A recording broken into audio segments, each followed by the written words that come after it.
আমাদের নিজেদের লোক আর আত্মীয় স্বজনরা ভাবে যে একটা করে লাইক কমেন্ট করলে বোধহয় এই লাজিজ কিচেন অ্যান্ড ব্লগ বড় সেলিব্রিটি হয়ে গেল। অ্যাকচুয়ালি তা না। আমি কোনো সেলিব্রিটির জন্য আমি ইউটিউব চ্যানেল খুলিনি।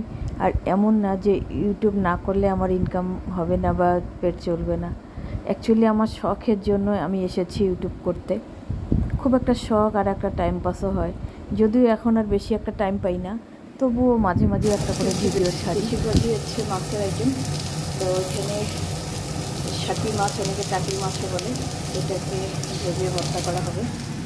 ছোটো পুঁটি মাছ হয়েছে, আর এখানে সেই পুঁটি মাছটাকে বেগুন আর আলু দিয়ে, বেগুন আলু দিয়ে ভাজা।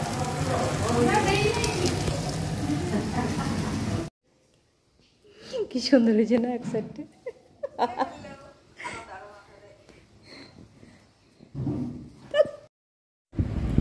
সবজি বাজার নিয়ে আসলে ভাই শুধু সবজিগুলো নিয়ে খেলতে বসে।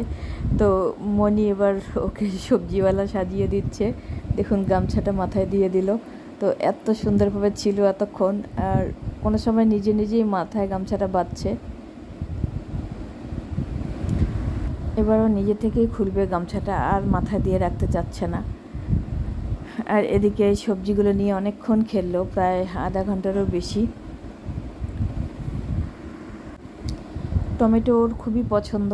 এবার একটা টমেটো পেলে ও খুব খুশি হয়। দেখুন একদম চুপচাপ হয়ে গেল টমেটোটা। সবজিওয়ালা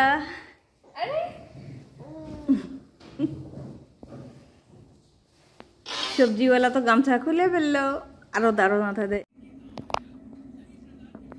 এই যে এই ইঁদুরের বাচ্চাটি জাস্ট ধরা পড়লো, শুধু এই প্লেটটা আমি দিয়ে রাখলাম। দেখুন ইঁদুর ধরা প্লেট, এটা হচ্ছে মনি নিয়ে এসেছে ওর চামচি থেকে।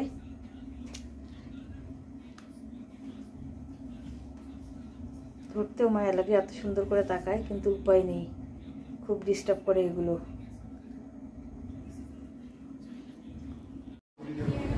আমরা চলে আসলাম এবার বড় ভাইয়ের বাসায়। তো এখানে দেখুন একটা পার্সিয়ান ক্যাট আছে, এত মায়াবী আর এত শান্তভাবে আছে, খুবই মায়া লাগে। আমি অনেক দিন পর আসলাম, এই পার্সিয়ান ক্যাটটা আনার পর থেকে আর আসিনি। তো আজকে আসলাম, দেখে ভালোই লাগলো। অনেক তাড়াতাড়ি বড় হয়ে গেল। ছবিতে দেখেছি যখন ছোট্ট ছিল। ছোট্ট একটা কাঠ দিয়ে কি সুন্দর খেলছে। এই যে পিছে পিছে দৌড়ে যাবে ওটাকে ধরার জন্য। লেজটা এত বড় হয়েছে, আর এত লেজের মধ্যে লোমগুলো হয়েছে, খুব একটা কিউটের ডিব্বা হয়ে গেছে। চলে আসলাম কসমো বাজারে। ভাই আসলো, ওর মেয়ের জন্য নেবে একটা তিথার, আর একটা হচ্ছে ফিডার, আরও টুকটাক যেন কী কী নেবে ওর মেয়ের জন্য। পুজোর টাইমে এত ভিড় শপিং মলগুলোতে। তো আমরা ঢুকেছি কসমো বাজারে, দেখুন এত ভিড়। আর জিনিস কিনতে তো বেশি সময় লাগে না, যখনই পেমেন্ট করব বা লাইনে দাঁড়াবো তখন যে এত টাইম লাগে। আর অনেক অফার দিয়েছে বলেই ভিড়টা বেশি হয়ে গেছে।